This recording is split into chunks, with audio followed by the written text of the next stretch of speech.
Clínica Nexus, odontología especializada, experiencia clínica docente e investigadora, referente en rehabilitaciones orales complejas y tratamientos especializados, cuadro médico con formación posgraduada universitaria en implantología, periodoncia, endodoncia y estética dental, instalaciones y tecnología de vanguardia. Clínica Nexus, www.clinicanexus.com, calle Méndez Núñez 12, teléfono 952 060 758.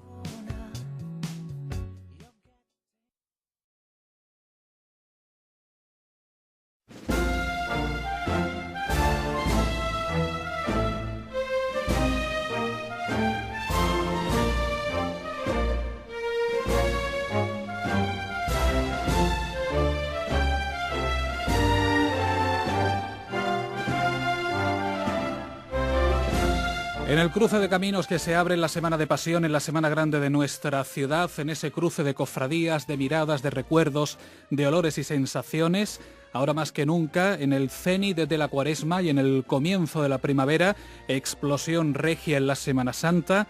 Don Francisco José Márquez, ¿qué tal? Muy buenas tardes. Buenas tardes, Antonio. Buenas tardes, Celia. ¿No dirá que nos hemos situado meridianamente bien? Perfecto. La candelería ya bien colocada, todo encendido, nada de viento, empieza Magnífico. A cimbrear el palio. Despejado, la luna brillante en el cielo, todo perfecto. La primera luna llena de la primavera. El incienso, los tambores. Las bolas de cera. Eso no debe faltar. Eso es un niño con una bola de cera, mientras que pida la cera por el lado del público, que es lo correcto, no molesta. El problema es cuando ya se meten por medio de la fila. Bueno, siendo todas iguales pero al mismo tiempo diferentes, esa frase tan manida que utilizamos hasta el desaliento por no tener otro cliché al que agarrarnos, ¿sigue bulliendo en el estómago algo cuando llega la Semana Santa? Sí. ¿El qué? No, la emoción de estar todo el año, de preparar, y más esta Semana Santa creo que todos los cofrades lo cogen con más ganas, porque el año pasado nos acordamos que fue un poquito así, más que lluviosa, nublosa. ¿Qué expresión me ha salido? Mucha nube, mucho viento, poca agua y mucho fastidio, porque nos quedamos todos, la gran mayoría, sin salir. Entonces este año tenemos muchas ganas de Semana Santa, todo. Sé que el invitado que tenemos a la mesa tiene multitud de historias que contarnos acerca de la Semana Santa, relación con varias cofradías, por lo que el impasse musical con el que empezamos la charla podría ser cualquier otro, pero para mostrar la riqueza también musical de nuestra Semana Santa, mire qué pieza tan hermosa hemos encontrado.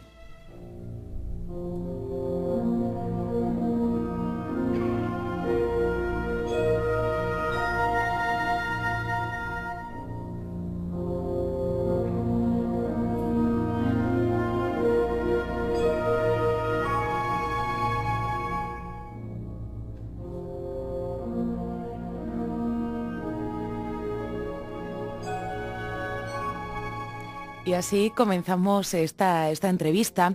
Francis, ¿quién nos acompaña? Pues mira, nos acompaña hoy un cofrade que nació en 1945. Con esto no quiero decir que sea ni más mayor ni más joven, pero sí hago referencia a ese año porque pertenece a una generación también que cubrió una importante fecha también difíciles, con problemas económicos y no sé, una época que no hemos hablado, hemos hecho mucha referencia a ello, pero no hemos hablado mucho de esa época, ¿no? Sí, quizás nos hemos centrado más en los 60, 70, claro, 80. En mi época, ¿no? Cuando pero en esa época también había mucha falta de dinero, entonces las cofradías, bueno, ya él nos contará algo. Y él pues ha sido hombre de trono, ha dirigido una cofradía, es consejero de otra, ha participado. Entonces, una época, unos años que son también dignos de nombrar y de entrar un poquito más en detalle. Y su nombre es Juan Antonio López Ruiz del Portal. Juan Antonio, ¿qué tal? Bienvenido a este mundo cofrade de Málaga al Día. ¿Qué hay? Buenas tardes. Bienvenido. Cofrades desde los 4 años. Sí, mi padre me apuntó a la cofradía del cautivo y no sé hasta cuánto tiempo estuve, pero sí estuve. ¿Y por qué el cautivo? ¿Su familia tenía relación con la cofradía del cautivo? Pues que yo sepa, en aquella época, es que el cautivo y la cofradía de mi padre entraron en la agrupación el mismo año. y tenía un vecino que pertenecía a la cofradía del cautivo. Y por medio del ahí, vecino pues fue ya... Y por medio del vecino, pues me apuntó mi padre. Y eso se puede decir que son sus primeros pasos en Sí, el mundo de las exactamente, mi primer cofradías cofradía. malagueñas. Y después, ¿por dónde continúa ya un poquito Después- más mayor, cuando ya es un niño, bueno, con 4 años, casi todavía, casi bebé? Exactamente, con 4 años. Pero ya un poquito Luego más ya, mayor. Pues luego fue quizás la cofradía de mi padre, que siendo del Santísimo Cristo mutilado, pues en una asamblea determinado que para que tuviera continuidad, que salieran de momento los hijos. Sí, porque el mutilado es una cofradía de tipo gremial que se organiza después de la Guerra Civil en torno de esa imagen, ¿no? Entonces, un grupo de católicos que eran mutilados de guerra, pues se reúnen alrededor de esa imagen. Pero claro, eran ellos solo, como el nombre de gremial dice. Claro, ellos tienen una edad. Entonces hubo un momento en que se comentó y se autorizó decidió que los que los hijos hijos pudieran formasen parte también, parte ¿no? de la cofradía. Y tu padre fue hermano mayor, ¿no? En aquella época. Sí, mi padre fue hermano mayor, no fue fundador porque estaba herido, y se fundó en el año 39, pero a posteriori se incorporó a la cofradía, y ha sido durante muchísimo tiempo el teniente hermano mayor con el hermano mayor José Salcedo, que le dejó el ser hermano mayor el tiempo que estuvo como presidente de la agrupación de cofradías. No sé si es que existía incompatibilidades o no, pero así fue, y yo quiero recordar. No, pero hoy en día el hermano mayor de una cofradía es el presidente de la agrupación. Lo que sí creo yo que tiene que delegar mucho, porque bastante tiene la tarea tiene la agrupación como para llevar encima todas las que son las gestiones de la cofradía. ¿Y cómo empieza a participar? Sus primeros años ya pues un poquito más De primeros años, pues, niño, ya pues, más joven. Yo tenía 17 años, porque había habido en el año 57 una asamblea, pero se empezó a salir en el año 63. Y yo tenía 17, y ya estuve saliendo pues hasta que dejó de salir en el año 76.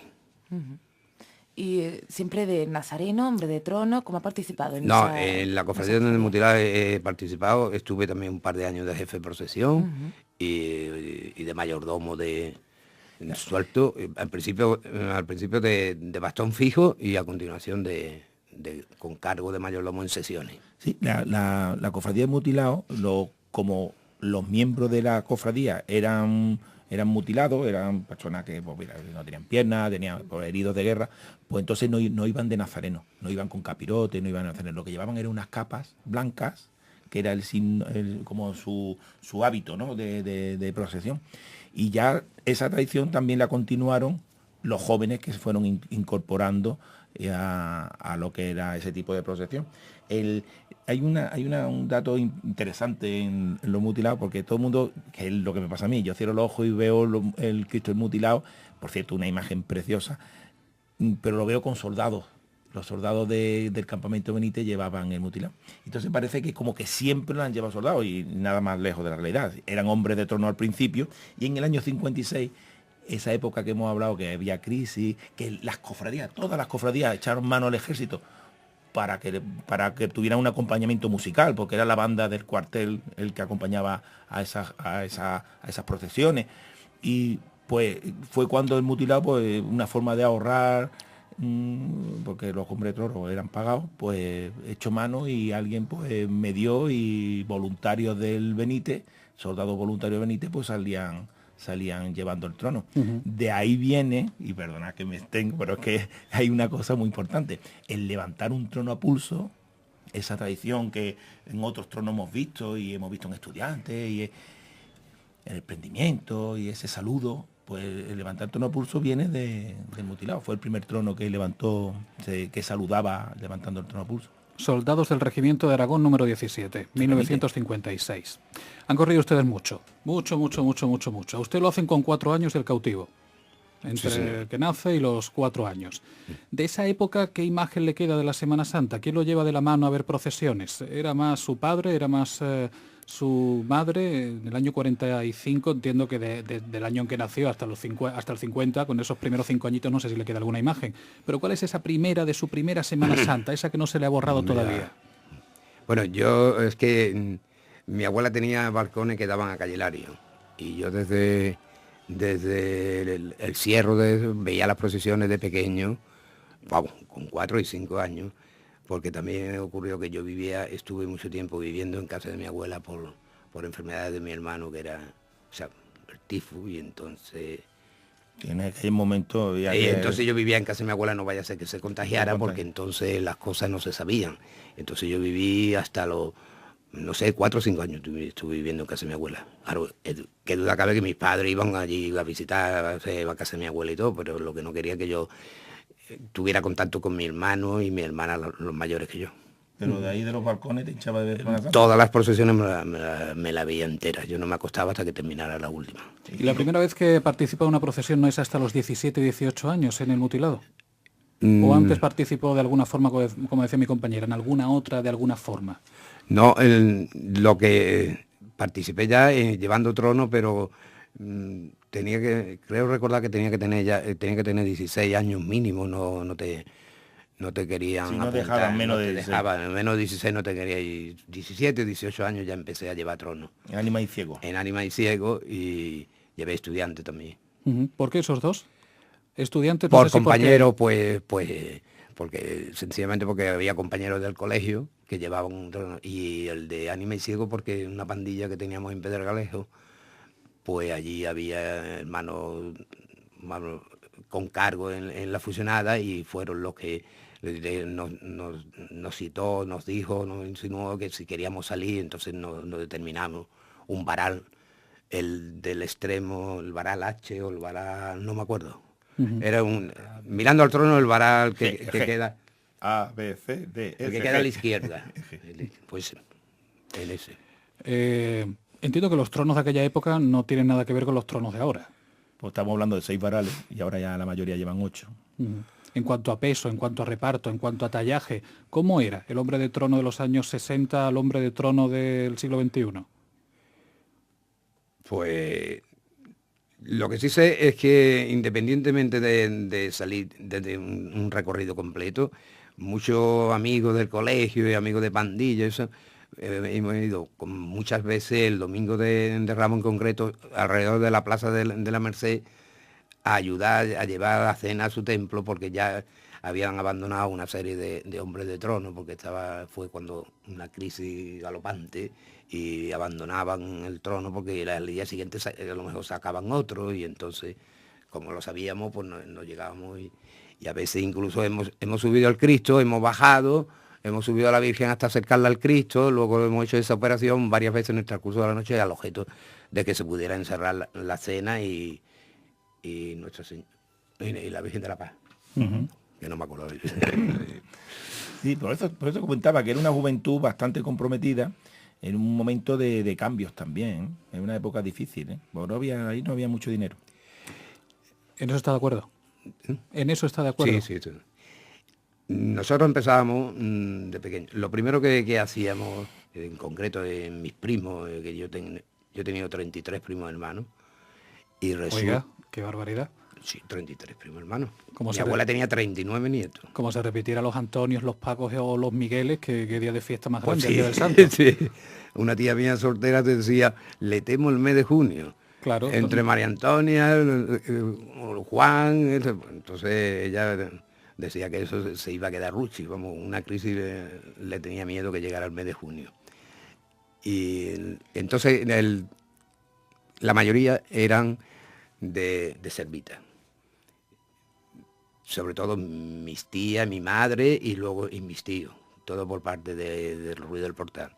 Y entonces íbamos a la misa del viernes de Dolores a Servita, a San Felipe. Ya salimos desde allí y luego a lo largo de, ya que teníamos vacaciones, ya a lo largo de toda la semana nos dedicábamos por las mañanas ver recorrer tinglados de las procesiones que iban a salir en el día. Pasábamos por unas que a lo mejor eran para el Viernes Santo y íbamos, pero todos los días pasábamos a verla, a ver si iba el trono avanzando y Y eso era lo que hacíamos durante toda la Semana Santa. Antes de que usted naciera, fíjate qué salto hemos dado, porque hemos tenido un montón de gente que nos ha explicado cómo era la Semana Santa en los años 20, de principios del siglo XX. Hemos tenido mucha gente que nos ha explicado cómo se sale del bache a finales de los años 70, del bache de mediados de los 60, mediados de los 70, cómo se sale de ese bache hasta llegar a la Semana Santa de ahora, pero efectivamente nos hemos ocupado poco de esa que algunos incluso llegaron a mencionar como generación perdida, entre el 40 y el 50 y muchos. Época de posguerra, salida hacia... Se entiende que se recupera la Semana Santa desde los años 40 hasta llegar a mediados de los 50 y los 60. ¿Por qué se produce el bache para que luego tengamos que hablar que esta otra generación recoge el testigo e intenta impulsar la Semana Santa? ¿Qué es lo que pasa? ¿Qué es lo que se pierde por el camino? En los años 50, en los años 60, ¿qué cree usted que pasó? Pues no sé, yo lo único que sé, los años es que a partir de los años 60 ya, o 60 y algo, mucho, vamos, yo hablo por mis amigos y eso, nos íbamos fuera a estudiar y luego llegábamos en Semana Santa justo el sábado anterior y ya la desconexión era bastante, no estaba uno mal día. Claro, uno se iba a Sevilla, otro a Granada y otro a Madrid a estudiar y entonces ya no se vincula, no había móviles ni cosas, entonces era más complicado. El seguimiento diario de las cofradías. Era ya eso, ya, y cuando llegábamos el sábado y nos encontrábamos por Calle Lario, queríamos hablar de tantas cosas que no, al final no concretábamos absolutamente nada. Hemos escuchado el Via Crucis de Arturo Díaz Boscovich, ya que hemos hablado del mutilado, luego lo vamos a recuperar al final, si les parece otra vez. Hemos escuchado el Mater Mea, por su relación con la expiración, ¿qué relación que consiste en y desde cuándo? Pues la expiración es porque yo nací el mismo día que un primo mío de la expiración. Bueno, mi abuelo por parte materna era de la expiración. Y mi tío Jacinto, Ruiz del Portal, ha sido también, siempre ha ocupado cargo en la aspiración y todos sus hijos pertenecen a la aspiración. Y yo nací el mismo día que Luis, tengo la misma edad, hemos estudiado juntos en el colegio y hemos estudiado juntos la carrera de aparejadores y hemos estado muy unidos desde que nacieron, desde que nacimos. Y en esa unión también va el hermano cofrade. También. En la inspiración. Y él también estaba en Servita. Yo me he hecho sorprendido, pero claro, decía usted los primos, es que entre los Ruiz Portal y los Pérez Brián, pues es raro no encontrar en Málaga o a un Ruiz Portal o a un Pérez Brián o incluso a... Y Ruiz del Portal, Pérez Brián juntos. Efectivamente. Que es lo de mi tío Pepe, que tuvo 12 hijos. Ya vamos a aprovecharle, vamos a mandar un saludo a Carlos Pérez Brián Ruiz del Portal, desde aquí, al abogado, desde esta... De fondo también estamos escuchando esto.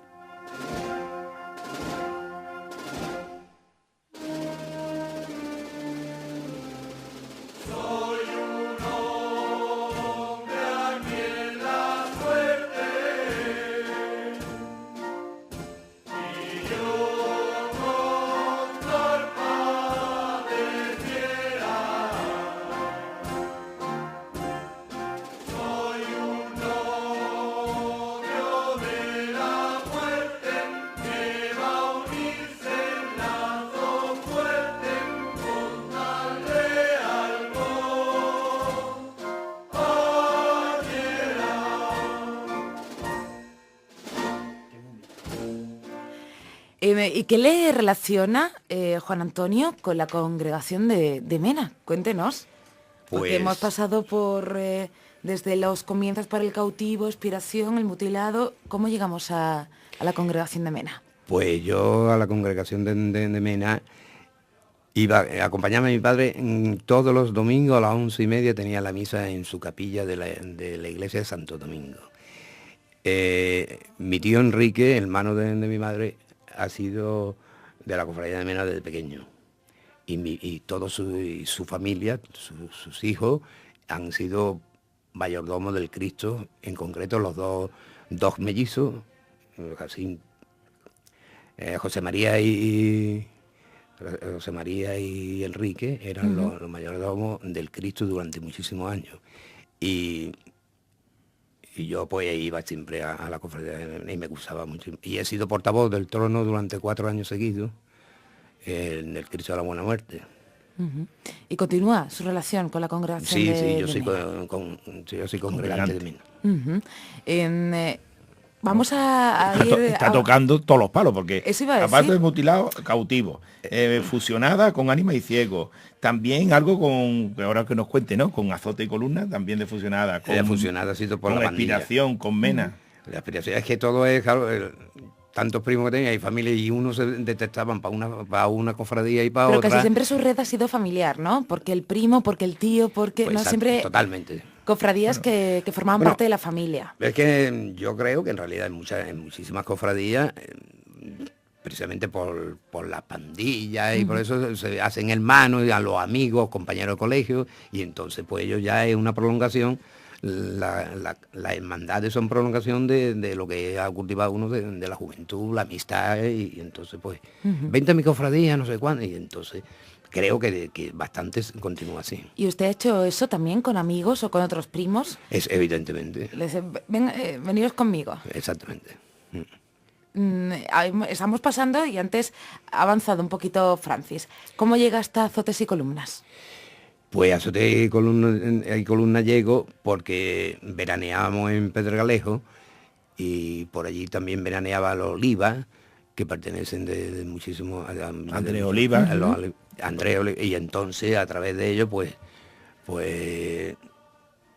que estos son muy jóvenes, que necesitamos, que nos queréis llevar al trono, y eso, que evidentemente que para refrotar la Semana Santa por culpa de la carestía del hombre de trono, y entonces pues ya pues 6 o 7 años me parece que salíamos, hasta que ya se pone uno, ya eso se va afuera y esto y ya Da el relevo, ¿no? Pasa ya el relevo y ya. Pero aún así sigue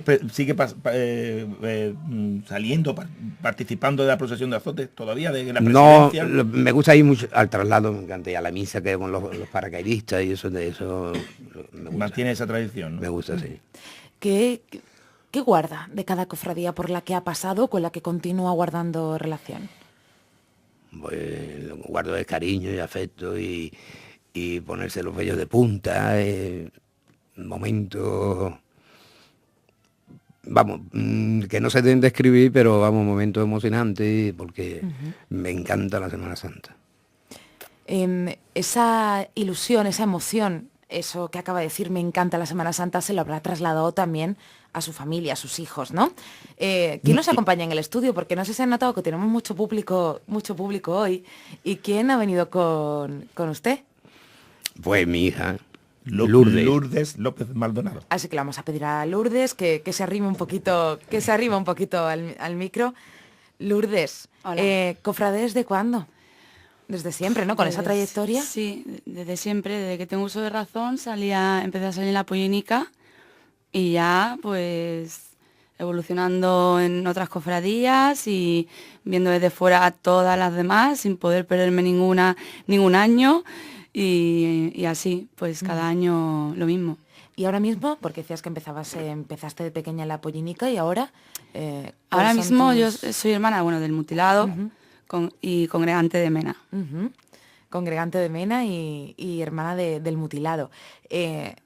Decíamos, y un poco por la trayectoria que nos contaba tu padre, eso se ha vivido en casa, imagino que desde bien pequeña, ¿no, Lourdes? Pues sí, porque yo creo que esto fundamentalmente se transmite por familia, o sea, la devoción a la Semana Santa, las ganas de que llegue y tal, pues eso, digamos que desde pequeña lo ves en casa, te llevan a ver las procesiones, a la tribuna, donde sea, cualquier esquina, y entonces pues eso, o sea, ¿Y qué no hay más diferencias- remedio, vamos. ¿Qué diferencias ves entre la Semana Santa que te puede contar tu padre más o menos cuando tenía tu edad a la que tú vives ahora? Hombre, yo creo que ahora está un poco todo más, pues, quizá mejor organizado, la gente más comprometida, no sé, por el tema de lo de los hombres de tronos que abandonaban los tronos, o sea, ahora hay que pagar por llevarlos y antes era muy complicado encontrar a gente, a eso yo creo que hay un punto ahí muy diferencial. Y luego, pues dentro de cada cofradía yo creo que ya pues es muy buena organización, organizan cosas actividades dentro de cada cofradía y seguro que antes no sería lo mismo, me imagino. O sea, ahora eso, la gente yo creo un que aspecto más es social, más amplio, más comprometida, aunque sea una comida, aunque sea acto de una caridad. misa, triduos, tal, cabildos, no sé. Creo que ahora... ¿Usted de qué sale en procesión? Si es que sale o participa de alguna forma en alguna salida procesional. He sido 9 años, vela, acheta de Cristo, de Buena Muerte, porque no hay velas en Mena, en el Cristo. Y ahora, pues justo este año voy a ser mayordomo de procesión. ¿Y ya está? ¿Preparada para eso? ¿Para este año? Bueno, en realidad no es de procesión, es mayordomo de acheta. De perdón, acheta, que bien. lo he dicho mal. Precisamente, atendiendo a todo esto que estaban diciendo y pasando otra vez al señor López Ruiz del Portal, al que le van a pasar otra vez el micrófono, ¿usted cree que al final la Semana Santa ha desembocado en algo más social que comprometido, como era en su época? ¿A veces se convierte esto más en un acto, entre comillas, social que más que en otra cosa? Bueno, las casas hermandades han influido muchísimo en convertirse en más que, bueno, social y las cofradías son mucho más hermandades, porque se organizan incluso excursiones dentro de eso. Los cabildos asisten muchísimas personas, se llenan los salones de actos, se queda la casa de hermandad incluso pequeña, cosa que anteriormente un cabildo en mis tiempos humosos, eso era reunión de 4, 5 o 10 amiguetes y para usted de contar. Tú estás hablando de Fusionada, de esa época de Andrés Oliva, y fíjate en Fusionada en la parroquia de San Juan, compartiendo con Paloma, con todas las cofradías que salían de San Juan. Se tenían que pedir permiso no había, una no otra había, para poder no había sitio sitio físico donde reunirse, donde estaba. Eso ha cambiado afortunadamente. Antes de que nos quedemos sin tiempo, ¿me ayuda a comprender el sentimiento que les hace seguir participando del Vía Crucis del mutilado? Me ayuda a entender lo que mucha gente en ocasiones no termina de entender, la devoción por el Cristo de Gómez de Hermosilla, el seguir cada Viernes Santo haciéndose Vía Crucis en la catedral, habiendo sido usted hermano mayor en los 90, si no recuerdo mal. Sí, pues a mí es que lo mismo que, no sé, es uno practicante y va a misa, en Semana Santa pues va a los oficios, ¿no? Y un Vía Crucis pues es un acto más dentro de la Semana Santa. Y yo continúo porque me gusta. ¿Qué cambió en la década de los 90? ¿Y cambió usted algo dentro del mutilado? ¿Se cambió algo con respecto a...? Pues se cambiaron los estatutos precisamente porque se cambiaron todos los estatutos de toda y cada una de las cofradías, se adaptaron a tiempos nuevos y entonces la agrupación lo aprobó, pero luego empezaron diferentes obispos, unos tenían un criterio, otros otro, y total, y al final, sí, el próximo año ya veremos eso, y al final se fue dejando, no sé por qué motivo. Una de las cosas importantes que se modificó en esa época es que ya mutilado no dejaba de ser gremial y cualquiera podía apuntarse y ser hermano. Siendo una cofradía de las más numerosas de España, llegó a tener 15.000 hermanos, porque no solamente eran de Málaga, sino a nivel nacional, se hacían hermanos de cuota, el mutilado. Fue una cofradía muy importante a nivel nacional. En una época que hay que ubicarla también históricamente, en una posguerra, ¿no? El significado que tenía. El Cristo mutilado es singular porque lo normal, vamos a hacer un poquito de historia. Lo normal, las imágenes en la iglesia, el significado de la imagen es una semblanza, salvando las diferencias. Es como si tuviéramos una foto de nuestra madre, ¿no? Pues tenemos una foto de nuestra madre que nos recuerda. Entonces la imagen en la iglesia la utiliza para recordar lo que es la pasión de Cristo. Entonces cuando una imagen se deteriora, se cambia. Por eso en las cofradías hay muchas imágenes, por ejemplo la Virgen de la Paloma. Nosotros en los columbarios existe la anterior Virgen de la Paloma, la anterior imagen. Ahora hay una nueva que se procesiona. El antiguo Cristo de la Puente Cedrón pues se mantiene en los columbarios. Ahora hay una nueva imagen. Es decir, la imagen se venera. Siempre que una imagen se deteriora, se cambia. Este Cristo tiene la singularidad de que se permitió, por una bula papal, no el único en el mundo, hay muchos casos así, bueno, no muchos, hay casos así de que se deterioran por una razón y se permitió que se siguiera llevando esa devoción o ese venerando así, en este caso fue que se intentó quitar, estaba en el sagrario y arrancaron lo que es el retablo y el Cristo estaba clavado y lo que hicieron es engancharlo por los pies y entonces el Cristo está mutilado del muslo derecho, de la pierna del muslo derecho, que fue lo que se arrancó, y el pie izquierdo. Pero la imagen se quedó, porque no se pudo desprender, en la pared. Entonces, alrededor de esa imagen, un grupo de católicos se hicieron lo que es la cofradía. Eso sigue, se mantiene. Están en la catedral, en el sagrario.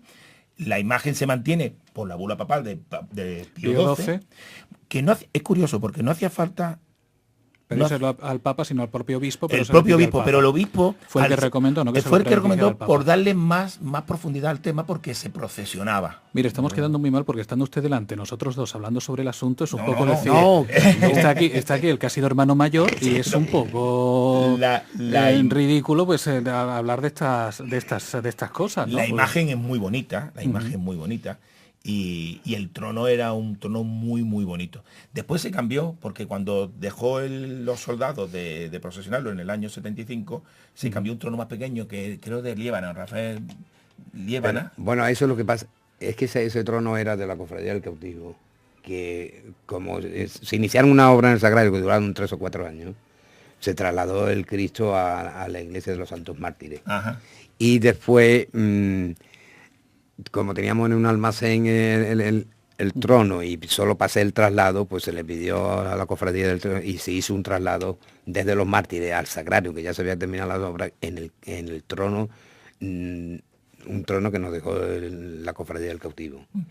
Esa es la singularidad de esta imagen. Por no llevar el trono grande en época que no fue Semana Santa, por mayo, junio, por ahí fue. Actualmente, ¿qué consiste el acto? Yo he dicho el Vía Crucis, me gustaría que usted lo explicara. ¿Cuándo? Si alguien quiere asistir, ¿dónde se celebra? ¿Dónde se sigue celebrando? El Vía Crucis se celebra desde hace varios años, sale de la iglesia del Sagrario y justo se abre la puerta que da al patio que hay entre el Sagrario y la catedral, entra por ahí y le da la vuelta a la catedral y se termina y luego vuelve otra vez al Sagrario. Recorrido que entiendo le va a pasar lo que a otras... hace las 14 estaciones, hace 2 o 3 en el Sagrario y luego las 12 siguientes dentro de la catedral. Pensaba, el recorrido que supongo que este año quizás incluso se puede haber algo modificado, al igual que le ocurre exactamente a otras con la exposición de la Sábana Santa, ¿no? Ya se sabe seguro, va a ser modificado, recortado. Ya han estado la Junta de Gobierno pasando por allí viendo que tienen que acortar por otro recorrido porque la parte final de la catedral trascoro, donde está el trascoro está ocupado. Entrábamos por el trascoro. Permíteme una última pregunta, ya esta sí es la última, un tanto quizás cacciosa. ¿A usted le hubiera gustado en su época de hermano mayor haber conseguido que al final fuera cofradía agrupada? Pues es que en la época la desagruparon y yo, evidentemente, claro que me hubiera gustado y hubiera salido. Muchos te animaban, ¿no? ¿Por qué no coge y las sacas si tenéis los vestidos, vais, si tenéis todas las túnicas, tenéis todo? Pero como nosotros pretendíamos que el obispo no accediera y no diera permiso, no nos atrevíamos a salir sin el permiso. Y el obispo continuó, don Antonio Dorado, bueno, esperaremos un año más a ver qué puede pasar. Y entonces hemos sido obedientes totalmente a la iglesia. 30 segundos. Vamos, menos, nada, lo último. Yo ya tengo que callarme, yo he hablado más que Juan Antonio. No, que...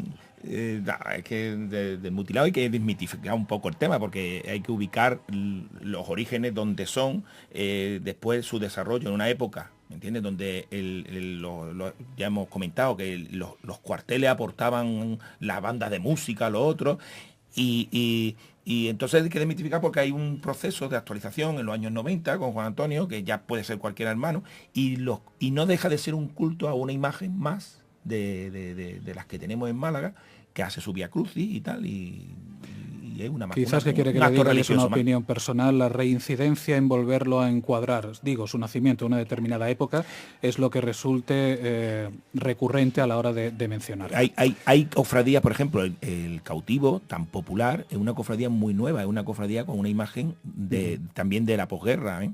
Y fíjate, es decir, que cada uno tiene unas trayectorias, unas cosas, pero es que la vida es así, no hay que darle más dramatismo. ¿Qué espera de esta Semana Santa?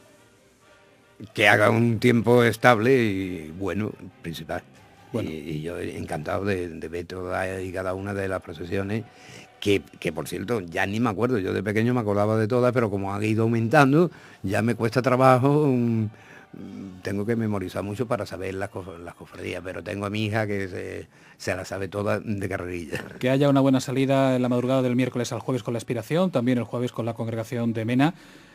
Muchísimas gracias por haber estado con nosotros. Las gracias a ustedes, ha sido un placer conocerlos.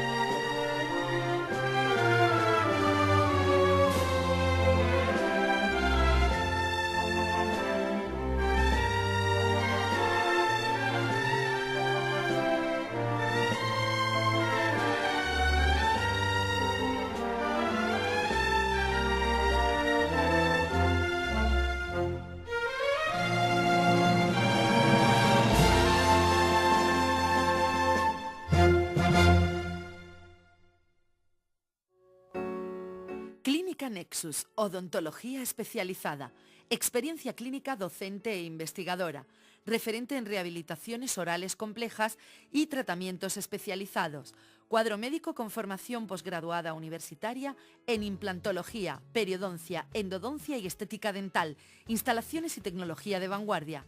Clínica Nexus, www.clinicanexus.com, calle Méndez Núñez 12, teléfono 952 060 758.